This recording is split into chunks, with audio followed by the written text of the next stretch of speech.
So the message today of my topics would be release the blockage with a subtopic of can you hear me now? Lord Jesus. Galatians chapter 5, 16 to 17. But I say walk by the Spirit, and you will not gratify the desires of the flesh. For the desires of the flesh are against the Spirit, and the desires of the Spirit are against the flesh. For these are opposed to each other. So you are not to do whatever you want.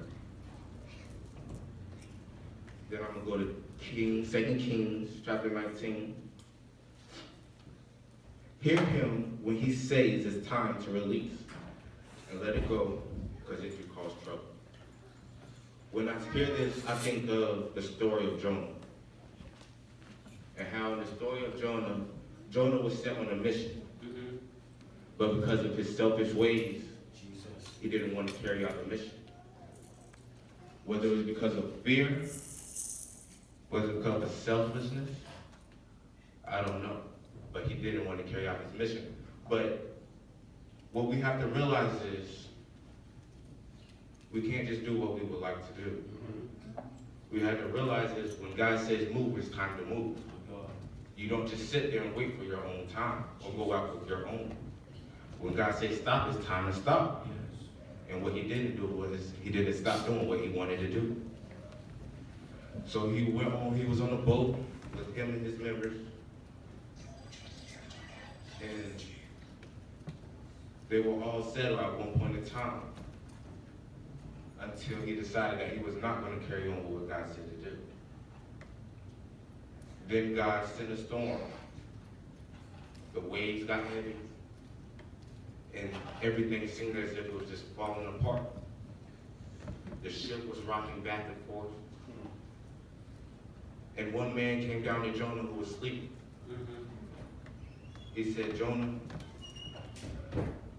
why are you still sleeping down here? Come up and give forth the Lord so we may know why this is going on. And he finally realized why it was going on. He knew he had been sent on a mission, and he knew that he was not doing what he was supposed to. So he went up top, and what he did was he gave himself up. He finally realized that he needed to give himself to the Lord. And when he did this, and how he did this, it seemed as if everything had started to change. He jumped into the ocean and was swallowed by a big fish. The big fish was sent by God. When he jumped inside of the big fish's mouth, it took him to his destination where he needed to be. This showed him that no matter how else you play it, you're going to do what he said do. You don't really have an option to do what you want. And when you learn how to put your flesh behind you and your spirit in front of you, and let the Spirit guide you, you'll realize that you're going to get done what he said needs to be done. So, and then he realized that his actions didn't just affect him, but affected the ones that was around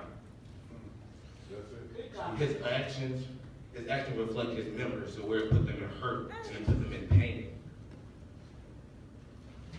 And his selfishness, he had to take the time to realize it.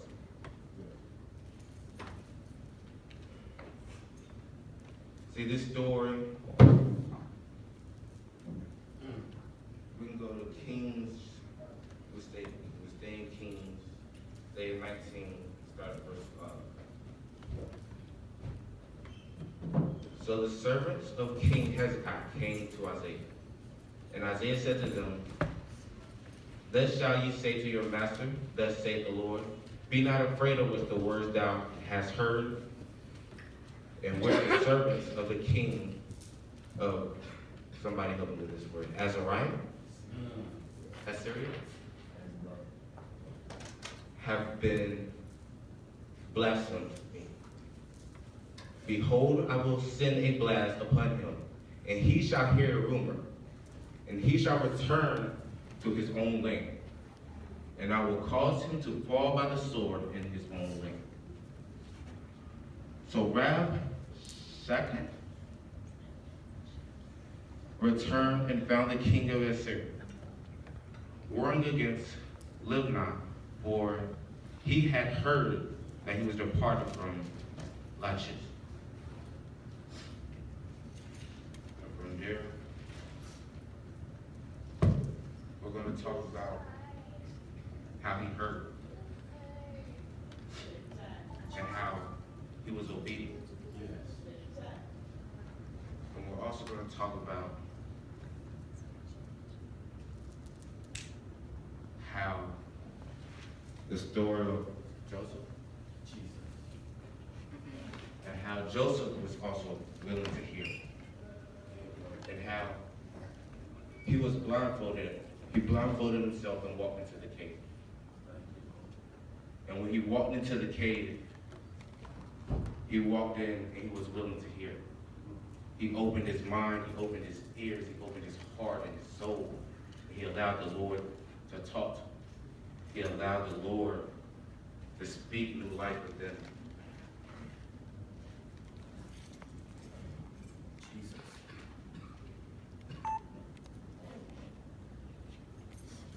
He didn't allow his flesh to take over. So when you finally realize to yourself that your flesh is not your king, your flesh is not the one who will wake you up. When you realize your flesh won't get you anywhere. Jesus.